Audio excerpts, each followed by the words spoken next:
اللهم صل على محمد وآل محمد. اعوذ باللہ من الشیطان الرجیم. بسم اللہ الرحمن الرحیم. الحمد للہ رب العالمین والصلاة والسلام على سيدنا أبي القاسم المصطفى محمد اللهم صل على محمد وآل محمد. وعلى آله الطيبين الطاهرين المعصومين المنتجبين واللعنة الدائمة على أعدائهم أجمعين من الآن إلى قيام يوم الدين. أما بعد فقد قال الله تعالى في كتابه المجيد. بسم الله الرحمن الرحيم. إن الله لا يغير ما بقوم حتى يغيروا ما بأنفسهم. صلوات اللهم صل على محمد وآل محمد. تھوڑا سا موضوع سے ارتباط دوں گا اور پھر انشاءاللہ آگے بڑھیں گے. آیت آپ کے سامنے جو تلاوت کی، میں اس کا ترجمہ بار بار کر چکا ہوں، پھر دہراتا ہوں کہ خدا قرآن میں فرماتا ہے کہ بتحقیق خدا تب تک کسی قوم کے حالات نہیں بدلتا جب تک وہ قوم اپنے حالات خود نہیں بدلتی. موضوع جو میں نے انتخاب کیا تھا وہ یہ تھا کہ مولا حسین نے اپنے زمانے کے معاشرے پر کیا اثر ڈالا، اور وہ اثر ہم اپنے اندر اگر لانا چاہتے ہیں تو یہ آیت ہمیں بتا رہی ہے کہ ہمیں اپنے آپ کو خود تبدیل کرنا پڑے گا. اور پھر آگے بڑھے اور یہ بھی ہم نے ذکر کیا کہ اگر ہم چاہتے ہیں کہ مولا کے خیمے میں شامل ہوں تو پھر وہ لوگ جو پہلے سے اس خیمے میں شامل ہیں ان کی صفات کو جاننے کی ضرورت ہے. میرا مقصد وہی شہدائے کربلا ہیں، ان کی صفات کو جاننے کی ضرورت ہے تاکہ ان صفات کو جان کر ہم وہ صفات اپنے اندر لے کر آئیں. ان صفات میں سے دو صفات میں نے آپ کے سامنے رکھی. ایک تھی کہ ان شہداء کے قلب اور دل میں جو سکون اور اطمینان تھا، بغیر کسی خوف کے اتنے بڑے لشکر کا مقابلہ کرنا، ایک یہ صفت تھی. دوسری صفت ان کی بذل اور قربانی، جس میں ہم نے یہ بھی کہا کہ ہمارے زمانے کے اعتبار سے بذل اور قربانی یعنی اپنی خواہشات کو مارنا اور واجبات پر عمل کرنا اور محرمات کو چھوڑنا. صلوات بھیجے محمد علیہ. اللهم صل على محمد وآل محمد. تو ان خصوصیات کو اپنے اندر لانے کی ضرورت ہے. وہ جو ہم زیارت میں کہتے ہیں نا کہ یا لیتنی کنت معکم فافوز فوزا عظیما، کہ کاش ہم بھی آپ کے ساتھ ہوتے تو ہم بھی کامیاب ہو جاتے. اس جملے کو حقیقت میں تبدیل کرنے کے لیے ضروری ہے کہ ان کی صفات کو اپنائیں تاکہ ہم بھی پھر انہی کے ساتھ مشہور ہوں. تو اس کی ضرورت ہے. واقعی کربلا کہ جو معروف جو مولا کی صدا ہے حل من ناصر کی، آپ کو کتابوں میں زیادہ تر حل من معین یا حل من دابن کی صدا ملے گی. معنی وہی ہے کہ مولا اپنے لیے مدافع طلب کر رہے تھے، مددگار طلب کر رہے تھے. وہ جو صدا تھی مولا کی، ہمارا ماننا ہے کہ وہ صدا صرف اس زمانے سے مخصوص نہیں تھی. وہ صدا ہر زمانے میں ہر زمانے کے امام نے اپنی روش سے وہ صدا لوگوں تک پہنچائی ہے. تو کسی نے کسی روش سے، کسی نے کسی روش سے، یعنی ہر زمانے کے امام نے اپنے لوگوں کو مدد کے لیے دعوت دی ہے کہ ان کا ساتھ دیا جائے.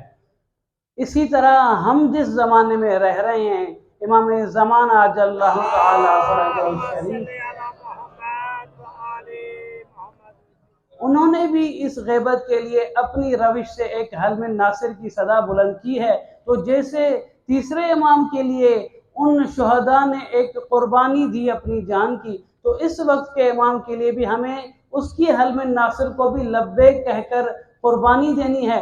فرق صرف یہ ہے کہ 61 ہجری میں انہوں نے جان کی قربانی دی تھی، ہمارے زمانے کے حساب سے ہمیں اپنی خواہشات کی قربانی دینی ہے۔ صلوات پڑھیں محمد علی محمد۔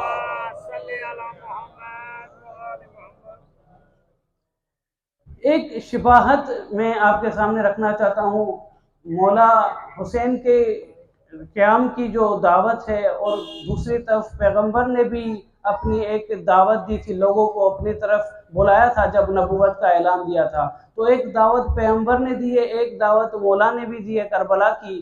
ان دو میں ایک شباہت ہے، وہ میں آپ کے سامنے رکھنا چاہتا ہوں۔ شباہت یہ ہے کہ جیسے پیغمبر نے دعوت بغیر قید و بند کے دی تھی، ہر قسم کے لوگوں کو اسلام کی دعوت دی اور سب کو قبول کیا۔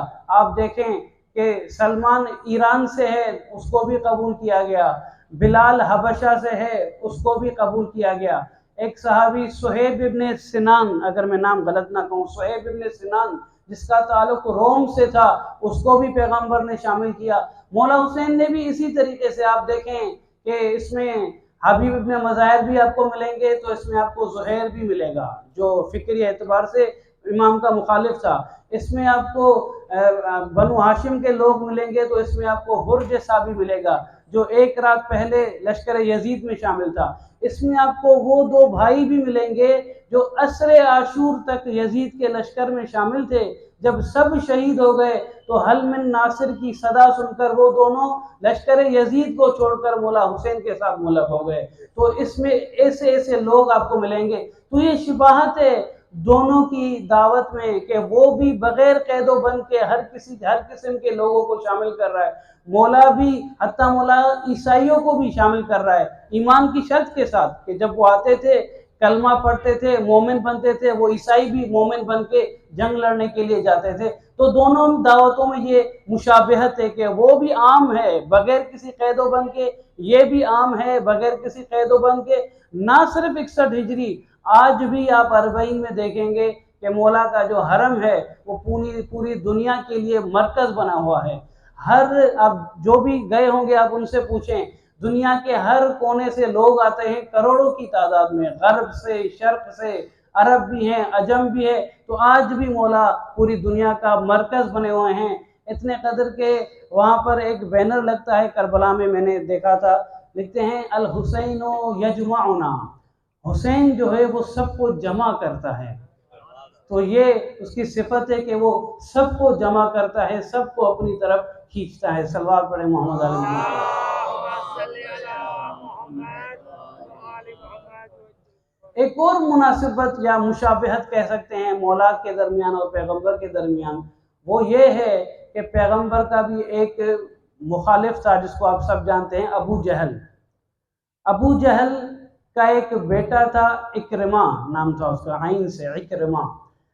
وہ ابو جہل کا بیٹا ہونے کے باوجود بعد میں مومن بنا، مسلمان بنا اور پیغمبر کے اصحاب میں سے بن گیا اور ان کا حامی بن گیا۔ ایسے ہی قسم کی بات آپ کو اس طرف بھی ملے گی۔ مولا حسین کو کس نے قتل کیا؟ بنو امیہ نے، یزید بنو امیہ میں سے تھا، اور اسی بنو امیہ کی جو بعد میں نسل چلی ہے مروان سے، اسی نسل سے ایک پرپوتا کہہ دے مروان کا جس کا نام سعد تھا، وہ اہل بیت کے محبان میں سے قرار پایا۔ وہ ایسے جس کا نام سعد تھا، سعد اموی، پھر وہ سعد اموی سے کیسے سعد الخیر بنا ہے وہ واقعہ میں آپ کے سامنے رکھتا ہوں۔ اس کا نسب میں آپ کو بتاؤں، سعد ابن عبد الملک ابن عمر ابن عبد العزیز ابن مروان، یہ مروان کی اس نسل سے آتا ہے سعد۔ اور پھر ایک بار یہ سعد روتے ہوئے 5ویں امام باقر علیہ السلام کے پاس آتا ہے۔ امام یہ جملے اس کو کہتے ہیں، ما یبکیک یا سعد، کیا چیز تمہیں رلا رہی ہے اے سعد؟ کہتے قال وکیف لا ابکی وانا من الشجرۃ الملعونۃ فی القرآن، میں کیسے نہ روؤں جبکہ میرا تعلق ایسی بنو امیہ سے ہے جس پر قرآن نے لعنت بھیجی ہے. یہ اس کے لفظ ہیں. اور پھر کہتا ہے فقال لست منهم انت اموی منا اہل البیت، کہ سعد تم ان میں سے نہیں ہو، تم ایسے اموی ہو جو ہم میں سے ہو، جو ہم میں سے ہو. وجہ کیا ہے؟ کیونکہ وہ محبت کرتا ہے اہل بیت سے. پھر اس کی وجہ کو امام نے ایسے بیان کیا ہے اما سمعت قول اللہ عز وجل یحکی عن ابراہیم فمن تبعنی فانہ منی. اے سعد کیا تم نے یہ آیت نہیں پڑھی قرآن کی جس میں قرآن ابراہیم سے نقل کرتا ہے کہ ابراہیم نے یہ جملہ بولا کہ فمن تبعنی فانہ منی، جس نے میری پیروی کی وہ مجھ سے ہے. اگر ابراہیم یہ کہہ رہا ہے کہ جو بھی میری پیروی کرے وہ مجھ سے ہے، تو ہم بھی یہی کہتے ہیں جو ہماری پیروی کرے وہ ہم میں سے ہے، چاہے وہ اموی ہی کیوں نہ ہو. صلوات بھیجیں محمد علیہ محمد. تو یہ سعد اموی سعد الخیر بن گیا.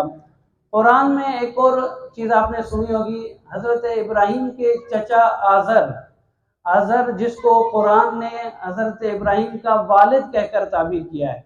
والد کہہ کر اب لکھا ہے قرآن میں، لیکن اب سے مراد عم ہے، یعنی والد سے مراد قرآن میں وہی چچا ہے. حضرت ابراہیم نے اس چچا کے لیے جو قرآن میں جو لکھا ہوا ہے وہ یہ لکھا ہوا ہے کہ بسم اللہ الرحمن الرحیم سورہ توبہ کے اندر فَلَمَّا تَبَيَّنَ لَهُ أَنَّهُ عَدُوٌّ لِلَّهِ تَبَرَّأَ مِنْهُ. ابراہیم کو جب پتا چلا کہ میرا چچا آزر خدا کا دشمن ہے تو ابراہیم نے اس سے بیزاری چاہی، اس سے برات چاہی. تو یہاں پر بھی آپ دیکھیں وہ اموی نسب سے تھا سعد، اہل بیت کی پیروی کی تو ان میں سے ہو گیا. یہ حضرت ابراہیم کا چچا ہے، دشمنوں کی پیروی کی تو وہ خدا کا دشمن بن گیا. تو اس سے پتہ چل رہا ہے کہ جو جس کی پیروی کرے گا وہ اسی سے ملحق ہو جائے گا. صلوات بھیجیں محمد علیہ محمد.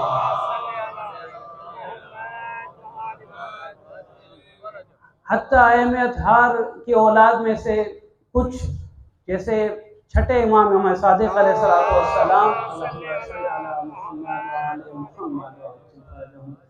ان کا ایک بیٹا تھا جن کا نام تھا عبداللہ افتح. وہ اعتقادی اعتبار سے منحرف تھا، اعتقادات کے اعتبار سے اہل بیت کے ساتھ مشابہ یا حامی نہیں تھا ان کا. اسی طرح آپ اگر بعد میں دیکھیں کہ حضرت نوح کا بیٹا جس کے لیے حضرت نوح یہ خواہش رکھتے تھے، خواہش کہیں یا اس کے لیے ایک ہمدردی رکھتے تھے کہ وہ بھی کاش مومن بن جائے، وہ حضرت نوح اس کو قرآن میں خدا بنا کرتا ہے کہ یہ چیز ہم سے طلب نہ کرو کیونکہ وہ صالح نہیں ہے، کیونکہ وہ تمہارے دشمنوں کی پیروی کر رہا ہے تو وہ پھر تم میں سے نہیں ہو سکتا، بھلے تمہارے صلب میں سے ہو، بھلے تمہارا بیٹا ہو. تو نسب چاہے کسی کا کسی سے بھی جا کے جڑے، ملحق وہ اس کے ساتھ ہوگا جس کی وہ پیروی کرے گا. اس کے لیے اس میں ہمارے لیے ایک سبق ہے، وہ یہ کہ ہم دعویٰ تو کرتے ہیں، میں اپنی بات بھی کر رہا ہوں کہ ہم اہل بیت علیہ السلام سے بہت محبت کرتے ہیں، لیکن یہ دیکھنے کی ضرورت ہے کہ کردار کے اعتبار سے ہم کن کی پیروی کر رہے ہیں. کیونکہ پانچویں امام جب یہ بتا رہے ہیں کہ اگر تم ہماری پیروی کر رہے ہو تو اموی بھی ہو تو ہمارے ساتھ ملحق ہو جاؤ گے. حضرت ابراہیم کا چچا ان کے دشمنوں کی پیروی کر رہا ہے تو خدا کہہ رہا ہے کہ وہ تم سے نہیں ہے، تو پھر ہم بھی کردار کے اعتبار سے جن کی پیروی کریں گے ہم بھی پھر انہی کے ساتھ ملحق ہو جائیں گے. صلوات بھیجیں محمد علیہ محمد.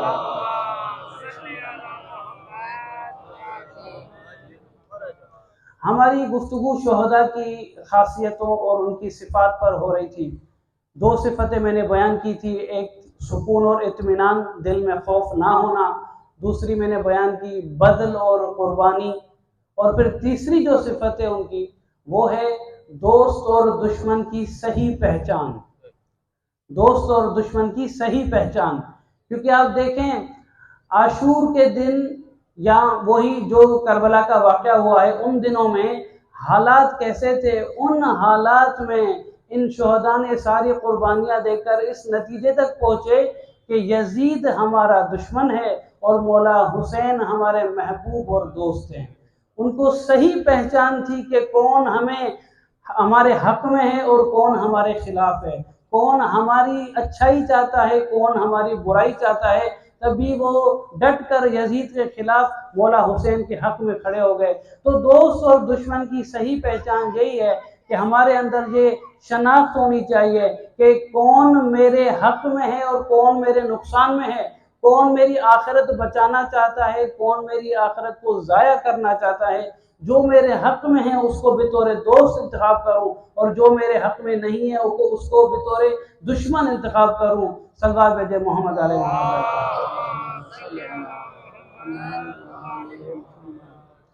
اگر اس شناخت میں کوئی کمزور ہو گیا اور دشمن کو دوست سمجھ بیٹھا تو پھر وہ دشمن اس کو اپنے ہی دوست پر حملہ کرنے کے لیے بول دے گا، اور وہ اپنے ہی دوست کو دشمن سمجھ کر حملہ کر سکتا ہے۔ یہ ہم نے دیکھا ہے، ہم نے بہت خاندانوں سے سنا ہے کہ ان کا بیٹا کسی کے ساتھ دوست بن جاتا ہے اور اس کے عقائد خراب ہو جاتے ہیں، کیونکہ ایک غلط انسان کو اپنے حق میں سمجھ کر اس کو دوست بناتا ہے، اپنے عقائد کا دفاع کر نہیں سکتا کسی کمزوری کی وجہ سے، اور اس کے عقائد اس پر حاوی ہو جاتے ہیں، عقائد خراب ہو جاتے ہیں، پھر ہر کسی کو کافر، کسی کو مشرک، کسی کو کچھ کہنا یہ بھی غلط ہے، وہ بھی غلط ہے، ماتم بھی غلط ہے، عزاداری بھی غلط ہے، اس قسم کی چیزیں کہتا پھرتا ہے۔ وہ کیونکہ اس کی شناخت میں کمزوری تھی، کسی غلط انسان کو دوست سمجھ کر اس کی باتوں میں آ گیا، اور پھر اپنے خاندان، اپنے دوسرے مومن دوست احباب ان سے بھی متنفر ہو گیا۔ صلوات بھیجے محمد علیہ محمد۔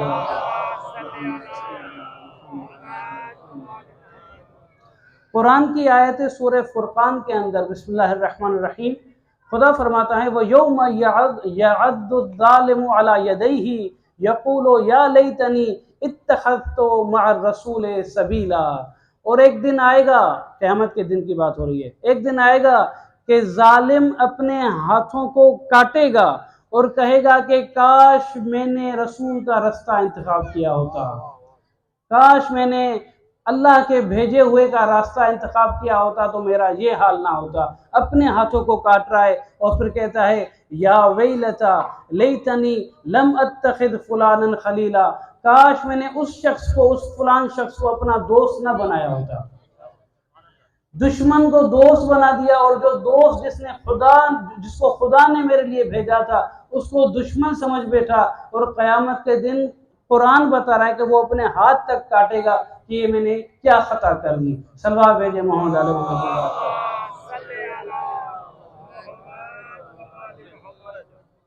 ایک شخص کے صالح یا فاسد ہونے میں تین چیزیں مؤثر ہو سکتی ہیں، تین چیزیں، یہ آپ سوچیں گے تو آپ دیکھیں گے واقعیت میں بھی ایسا ہی ہے، یہ تین چیزیں مؤثر ہوتی ہیں۔ پہلی چیز جو ہوتی ہے وہ اس کا نسب ہے، نسب یعنی کس کا بیٹا ہے۔ مثلا مومن کا بیٹا ہے، پرہیزگار کا بیٹا ہے، یا کسی چور کا بیٹا ہے، کسی قاتل کا بیٹا ہے، یا کسی نمازی کا بیٹا ہے۔ کبھی کبھار یہی چیز مؤثر ہو جاتی ہے اور ایک شخص چور بن جاتا ہے کیونکہ اس کا والد چور ہے مثلا۔ کبھی کبھار اس کا اطراف کا ماحول، اس کے احباب اور دوست جو ہیں وہ اس کے کردار پر مؤثر ہو جاتے ہیں۔ آپ نے یہ دیکھا ہوگا ایک شخص اس کا نسب بہت اچھا ہے، اس کے والدین پرہیزگار نمازی ہیں، لیکن اس کے جو دوست احباب ہیں وہ برے ہیں، وہ مشرک ہیں مثلا، یا وہ غلط افکار یا غلط تربیت رکھتے ہیں، وہ اس پر حاوی ہو جاتے ہیں اور وہ انہی کی باتوں میں آ کر خراب ہو جاتا ہے۔ تو نسب اچھا لیکن دوست برے تو وہ بھی اس کی وجہ سے بھی وہ لائن سے ہٹ جاتا ہے۔ تیسری چیز جو حاوی مؤثر ہو سکتی ہے کسی کے کردار سازی میں وہ ہے تعلیم اور تربیت۔ تعلیم اور تربیت یعنی اس کو آپ معلم کے ساتھ دیتے ہیں، اس کو مربی کے ساتھ دیتے ہیں، اس کو پڑھانے والا اور تربیت دینے والا کیسا ہے، یہ بھی مؤثر ہے۔ ہو سکتا ہے اس کا نسب بھی اچھا ہو، دوست بھی اچھے ہوں، لیکن اس کا مربی برا ہو پھر بھی بگڑ سکتا ہے۔ الٹ بھی ہو سکتا ہے، والدین برے ہیں لیکن جب مربی اچھا مل جائے تو وہ اچھے راستے پر آ جاتا ہے۔ اس کا میں آپ کو مثال دوں، آپ نے سب نے سنا ہوگا معاویہ ثانی جو کہ یزید کا بیٹا تھا، جب یزید مرا تو اس کی کرسی اس معاویہ ثانی کو مل رہی تھی اور اس نے اس کرسی پر بیٹھنے سے انکار کر دیا، کہا کہ جس کرسی پر بیٹھ کر اتنا ظلم کیا گیا ہے میں اس کرسی پر کیسے بیٹھوں۔ یہ معاویہ ثانی اس کے لیے معروف ہے کہ اس کا جو مربی تھا وہ عاشق اہل بیت تھا۔ اتنا خراب نسب ہونے کے باوجود یزید کا بیٹا ہے لیکن جب مربی ایسا ملا جو کہ اہل بیت کے ساتھ انس رکھتا تھا تو اس نے حکومت کی کرسی کو ٹھکرا دیا. تو اتنا مؤثر ہو سکتا ہے. صلوات بھیجے محمد علی محمد.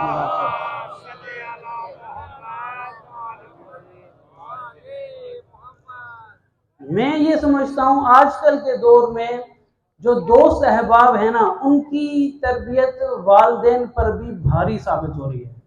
یعنی والدین جتنی بھی محنت کرتے ہیں لیکن کیونکہ آج کل لڑکے یا لڑکیاں عموماً بات کر رہا ہوں اپنے دوست احباب کے ساتھ زیادہ کنیکٹڈ ہیں تو وہ والدین کی اچھی تربیت بھی کم رنگ ہو جاتی ہے اور ان کے افکار ان پر حاوی ہو جاتے ہیں جس کی وجہ سے وہ اپنی اس لائن سے ہٹ جاتے ہیں. تو اس پر بہت کام کرنے کی ضرورت ہے کہ ہم ان کو یہ سمجھائیں کہ ایسے لوگوں کو بطور دوست انتخاب کرو جو تمہارے حق میں بہتر ہوں. اگر تمہارے حق میں تمہاری آخرت کے لیے بہتر نہیں ہے تو ان کو چھوڑ دو. صلوات بھیجے محمد علی محمد.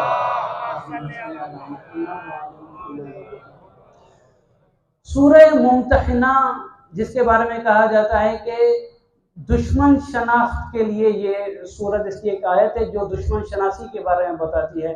وہ میں آیت آپ کے سامنے رکھنا چاہتا ہوں. اس سے پہلے میں اس سورت کی فضیلت آپ کو بتاؤں.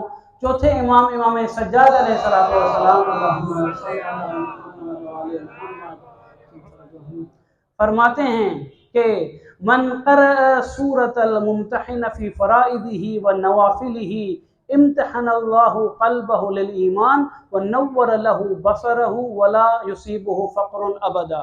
جو شخص سورہ ممتحنہ کو اپنے واجب نمازوں میں اور مستحب نمازوں میں پڑھے گا اللہ اس کی دل کی ایمان کے لیے آزمائش لے گا اور اس کی آنکھوں کو نورانی کر دے گا اور اس کو کبھی بھی غربت متاثر نہیں کر سکے گی. فقر اور غربت اس کی طرف کبھی نہیں آئیں گے. اور پھر کہتے ہیں ولا جنون فی بدنہ ولا فی ولدہ. نہ اس پر کبھی جنون طاری ہوگا نہ اس کے بچوں پر کبھی جنون طاری ہوگا. تو یہ امام فرما رہے ہیں اس سورت کی پہلی نمبر آیت ہے جس میں خدا فرماتا ہے یا ایھا الذین آمنوا لا تتخذوا عدوی وعدوکم اولیاء تلقون الیہم بالمودہ. اے ایمان لانے والو میرے دشمن اور اپنے دشمنوں کو دوست نہ بناؤ. میرے دشمن اور اپنے دشمنوں کو دوست نہ بناؤ اور نہ ان سے کبھی مودت اور محبت کا اظہار کرو. یہ جو بھی ہیں خدا کے دشمن اور ہمارے دشمن یہ وہ ہیں جو ہماری برائی چاہتے ہیں ہمارے خلاف ہیں ہماری آخرت کو تباہ کرنے چاہتے ہیں. ان سے گریز کریں تاکہ آپ اپنی آخرت اور حتیٰ اپنی دنیا بھی بچا سکیں. صلوات بھیجے محمد علی محمد.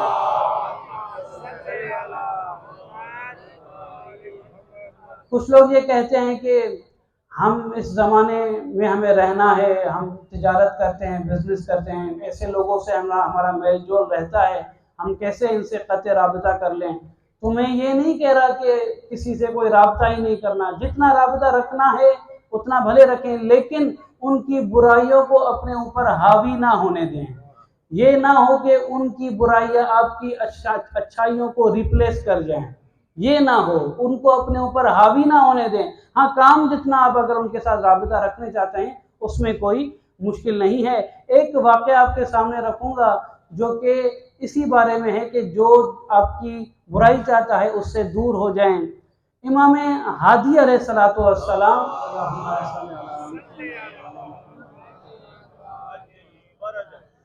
کے زمانے میں ایک شخص تھا جو کہ حضرت جعفر طیار ابن ابی طالب کی اولاد میں سے ہے. اللہم صلی علی محمد وعلی محمد وعجل فرجہم. ان کا نام ہے داود ابن قاسم. ابو ہاشم جعفری ان کا کنیہ ہے. 5 اماموں کو اس نے درد کیا ہے. 5 امام 8ویں سے لے کر 12ویں امام تک سب کی اس نے زیارت کی تھی اور سب کے یہ صحابی تھے. یہ ان کے جو صفات ہیں یہ شاعر بھی تھے. یہ امام ہادی علیہ السلام کے زمانے میں جیل میں بھی گئے تھے. یہ اہل بیت کے معتمد بھی تھے اور یہ 11ویں امام کے وکیل بھی تھے. اتنی صفات تھی ان کی. 5 امام کو درد کرنے والے. اس کا ایک ماموں تھا جس کا نام تھا عبد الرحمن ابن یعقوب. یہ اس کا ماموں جو تھا یہ مجسمہ تھا. فرقہ مجسمہ کیا کرتے ہیں؟ فرقہ مجسمہ خدا کو جسم مانتے ہیں، خدا کو جسم مانتے ہیں، جس کے ہم کہتے ہیں جو بھی یہ عقیدہ رکھے وہ کافر ہے، وہ مشرک ہے۔ مشرک کیسے ہے؟ شرک کس کو کہتے ہیں؟ کسی کو بھی خدا کے برابر قرار دینا شرک ہے۔ پھر چاہے آپ غیر خدا کو اوپر لے کر خدا سے ملا لیں یا خدا کو نیچے لے کر اس کے ساتھ مساوی کر دیں، دونوں شرک ہیں۔ اوپر لے جائیں غیر خدا کو، یہ بھی شرک ہے، اور خدا کو نیچے لا کر مخلوق سے مساوی کر دینا یہ بھی شرک ہے۔ تو مجسمہ دوسرا قسم ہے، اب خدا کو جسمانی بنا کر نیچے لے کر آتے ہو، دوسرے اجسام سے مساوی بنا دیتے ہو، یہ بھی ایک شرک ہے۔ اس فرقے مجسمہ کی افکار ہونے کی خاطر مولا اس کو کہتا ہے ابو ہاشم جعفری کو کہ اپنے ماموں سے رابطہ ختم کر دو۔ مولا کے یہ الفاظ سے اس کے بارے میں مولا کہتا ہے اما جلستنا و ترکتہ و اما جلستہ و ترکتنا، یا تو ہمارے ساتھ بیٹھو اور اس کو ترک کر دو، یا پھر اس کے ساتھ بیٹھو ہمیں ترک کر دو، دونوں نہیں چل سکتے۔ اس طرف وہ خدا کو جسم قرار دے رہا ہے، اس طرف ہم خدا کو نور مانتے ہیں۔ اگر وہ ایسے فکر ایسے افکار رکھتا ہے تو یا وہ یا ہم دونوں ساتھ نہیں چل سکتے۔ صلوات بھیجے محمد علی محمد۔ یہ صلہ رحم کا مسئلہ ہے، وہ اس کے ماموں تھے۔ صلہ رحم میں آپ کو پتا ہے کہ 3 درجے ہیں، پہلا درجہ والدین کا ہے، دوسرا درجہ بھائی اور بہن کا ہے، اور جو تیسرا درجہ ہے وہ ماموں، چچا، پھپھو، خالو ان کا ہے۔ یہ تیسرے درجے پر صلہ رحم میں سے ہے، لیکن کیونکہ افکار خراب ہیں مولا نے کہا یہاں پر صلہ رحم سے بھی زیادہ بڑا مسئلہ ہے، اس کو چھوڑ دو۔ وہ صلہ رحم جن کے بارے میں قرآن میں 23 آیتیں ہیں، اس کو مولا کنار میں رکھ کے کہہ رہے ہیں کہ تمہارے عقائد بچانا زیادہ لازم ہے، اس کو چھوڑ دو۔ صلوات بھیجے محمد علی محمد۔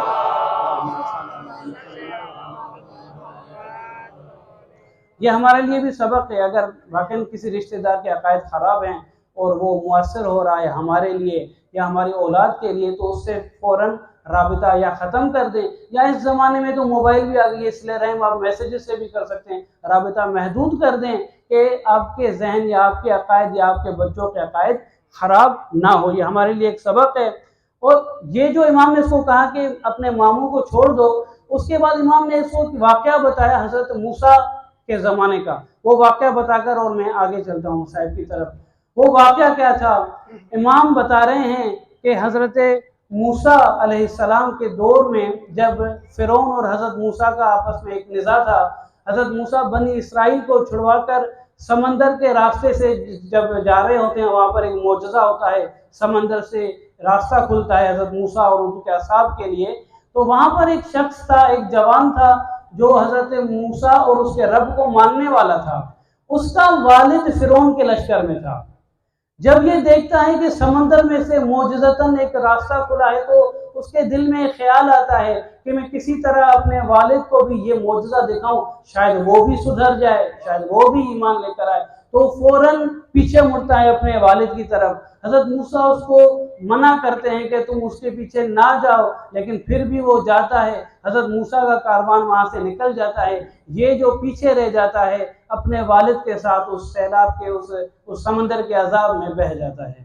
یہاں پر مولا کیوں یہ واقعہ سنا رہے ہیں؟ مولا اس کو سمجھانے کی کوشش کر رہے ہیں کہ ٹھیک ہے تم مومن ہو، تمہارے عقائد ٹھیک ہیں، لیکن تمہارے ماموں کے عقائد خراب ہے، ایسا نہ ہو کہ اس پر کوئی ایسا عذاب آ جائے جس میں پھر تم بھی شریک ہو جاؤ، تو اس سے بہتر ہے تم اس سے جدا ہو جاؤ۔ صلوات بھیجے محمد علی محمد۔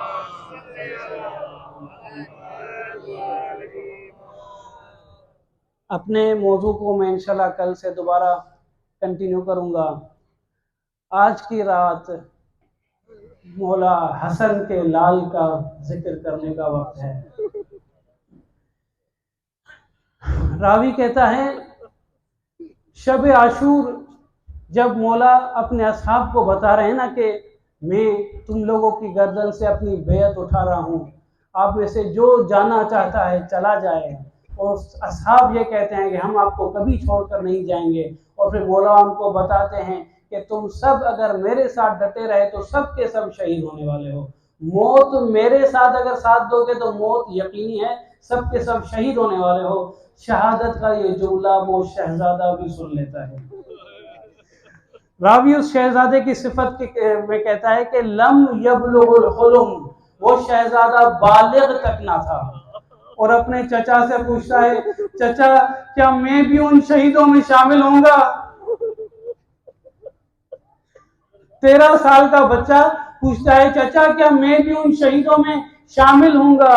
تو امام اس کی آزمائش لینے کے لیے کہتے ہیں کہ قاسم تم موت کو کیسے دیکھتے ہو، تم شہادت کو کیسے دیکھتے ہو؟ تو قاسم کہتا ہے احلا من العسل، میں شہادت کو شہد سے بھی زیادہ میٹھا دیکھتا ہوں۔ 13 سال کا بچہ کہتا ہے میں شہادت کو شہد سے بھی زیادہ میٹھا دیکھتا ہوں۔ راوی کہتا ہے اس دن جب عاشور کا دن تھا، ہماری نگاہیں خیموں پر تھیں، ہم نے دیکھا کہ ایک بچہ ان الغلام لما رأى وحدت عمه استأذنه فی القتال، ایک بچہ جب اپنے چچا کی تنہائی اور مظلومیت دیکھتا ہے تو جنگ کی اجازت مانگتا ہے۔ چچا کا جواب سنیں، فَلَمْ يَأْذِنْ لَهُ لِصِغَرِهِ، چچا نے اجازت نہ دی اور کہا کہ تم تو بہت چھوٹے ہو، تم تو بہت چھوٹے ہو، تم کیسے میدان میں جاؤ گے؟ تو پھر فَمَا زَالَ بِهِ حَتَّى أَذِنَ لَهُ، شہزادہ وہاں کھڑا رہا تب تک جب تک چچا اجازت نہ دے دیں۔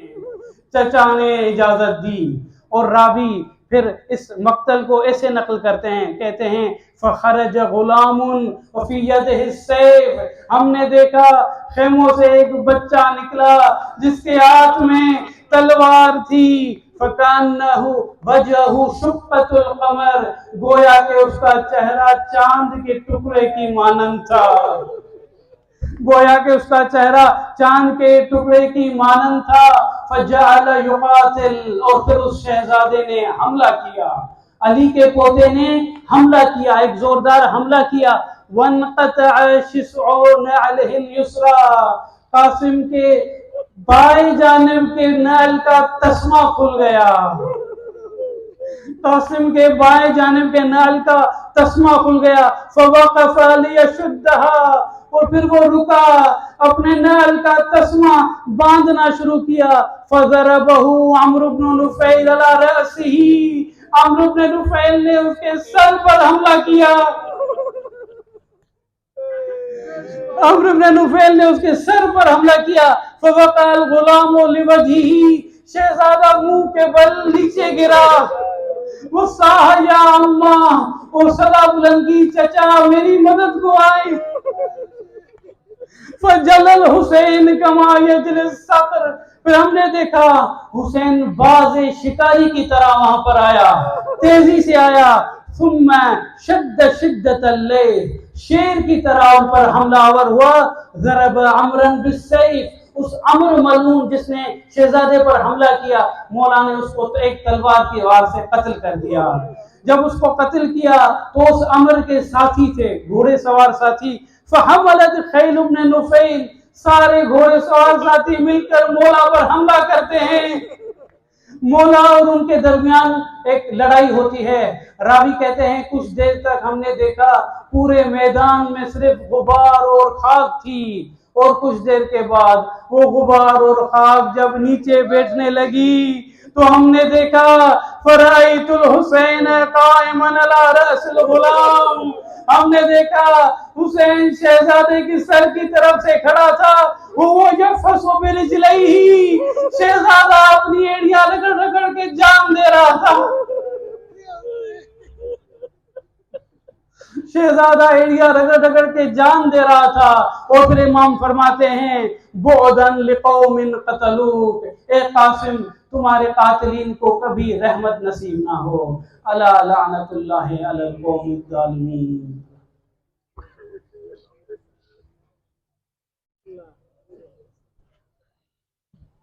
محمد